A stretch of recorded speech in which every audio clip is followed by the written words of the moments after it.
First of all, I want to thank the organization of International Conference of Contemporary Affairs in Architecture and Urbanism for choosing my research. I want to thank PON, Green and Innovation made by our Ministry University too, for took me the opportunity to study these topics. This work is made from a research made by myself and one of my best past student, Alice Masiero. The theme of Urbicide starts from the theory spread by Bogdanovich, mayor of Belgrade from 1982 to 1986. He was not only a mayor, but above all an architect who based his project idea on the identity of places. Bogdanovich's case is important as his experience relating to the ex-Yugoslavia confronted us with devastation of the war. Still on this theme, Lebeswood's research work is fundamental as it provocatively presents a new point of view on the rubble and ruins caused by the war. In his book, War and Architecture, he wrote, "They are the ideas for new ways of thinking, living, and shaping space, deriving from the individuality and invention of each one. It is from these ideas that a hierarchic community can originate, which excluded the hierarchical basis of organized violence." The expressive power of remains also becomes a source of interest for Franco Porini, who, in observing the rubble of Beirut and Baghdad, highlights how a phenomenon that was only apparently new was taking place. The observation of the new ruins was always more similar to the observation of the remains of antiquity. In his book, Composing Architecture, he writes, "These images have made modern architecture suddenly age, which has always wanted to be the vehicle in its reformative nativity of presumed eternal youth." And this sentence makes us understand the parallelism between new ruins and ancient ruin. Everything in the end is shown in its construction essence. Two main questions therefore emerge: the remains of what is destroyed, but also the elements that can be reactivated. The research building on the build, which I showed right here last year and which became a book, analyzes the second case by choosing to reactivate abandoned architecture that manifests a second possibility of silence herbicide. Unfortunately, recent news is confronting us with new wars and new scenarios described by Woods and Porini, but the design research proposed below want to try to describe a mode of compositional approach that is for, or rather was located as a bridge between the war scene and abandoned architecture. The case of the city of Hebron is the plastic representation of this condition. Hebron is the second largest city in the West Bank and is located south of Jerusalem. As described by the scheme, it appears to be divided in two parts, one under Palestinian control and one under Israeli control, and is completely surrounded by a wall that follows the dividing line between the two territories. For this reason, it is not possible to access it from anywhere, but only from 2 points, and for enter and exit, it is necessary to undergo check at the checkpoint.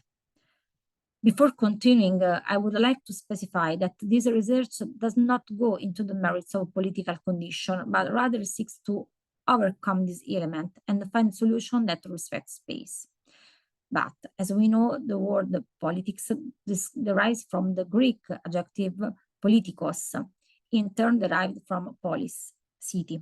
It was the term used to designate what belongs to the dimension of common life, therefore to the state, polis, and to the citizen, polites. The center and object of politics is polis, life in the city and the city itself. It is therefore intended to consider this aspect in this work. For security reasons, some roads have been completely closed to Palestinians, especially those leading to Israeli settlements or place of prayer. Others, however, can be used by only on foot. The whole area is then dotted with barriers such as nets and gates, closures such as wall and concrete blocks and checkpoints, which lead to a further limitation movement. All these restrictions have also led to the economic death of the historic center. Shuada Street, the main street of the city, which was the central market of the Hebron region and the historic city, is now completely inaccessible to Palestinians. This led to the closure of its shop and deprived the city of its commercial front. The closure of Shuada Street also led to the interruption of many streets that connect to it throughout a series of walls that were placed to block the route. A project aimed at reviving Shuada Street at the shop that were located here is one of the contributions that architecture can make to this place. However, it was not possible to access it from the main front. For this reason, a system was designed that allows you to reach the space from the back, on the other side of the building. The project thus develops on the back of Shuada Street. As you know, in the 1993, the artist Vito Acconci and the architect Stephen Hall were invited to redesign the facade of the storefront of art and architecture in New York. And this project still remains one of the most fascinating interventions from the point of view of relationship between facade and the urban space. A further project that inspired this work was Park Up Building, also by Vito Acconci. The system made up of tubes allows you to create a frame that, like a parasite, anchors itself to the facade and scales it in various directions. A walkway is attached to the structure that the tubes floor from, which allow you to walk along the entire length of the facade and access the space that are now unused. Where possible, on the permitted stretch of road, the structure rests on the floor. However, in this section where it is prohibited, the structure rises so as not to touch the ground, anchoring itself only the facade. The structure allows you to walk along the facade on various levels and is not limited to the outside, but also invades the inside of the building, the space now abandoned. Not only the structure, but also the flooring of the suspended wall continues inside, overlapping the existing floor and defining a new space that can be used. It is a space clandestinely recreated in the existing environment, and intruder who confront the house it occupied without touching it, leaving traces of abandoned and distorted domesticity.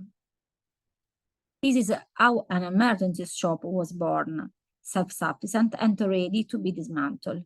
The shops acquire an unusual location, suspended and assembled by different levels than usual.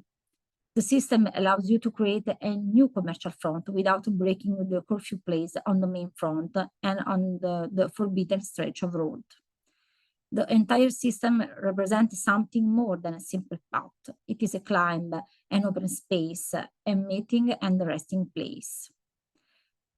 The project is an attempt to rediscover the ancient prosperity of this area, proposing alternative methods aimed at countering the enclavization, recreating, as far as possible, a new commercial front with shops and workshops, a peaceful reappropriation without conflicts, without violating the ban on passing to the provided road, and the insinuation from above and from within to diffuse the current situation is the tactic employed. Thank you for your time and peace for all.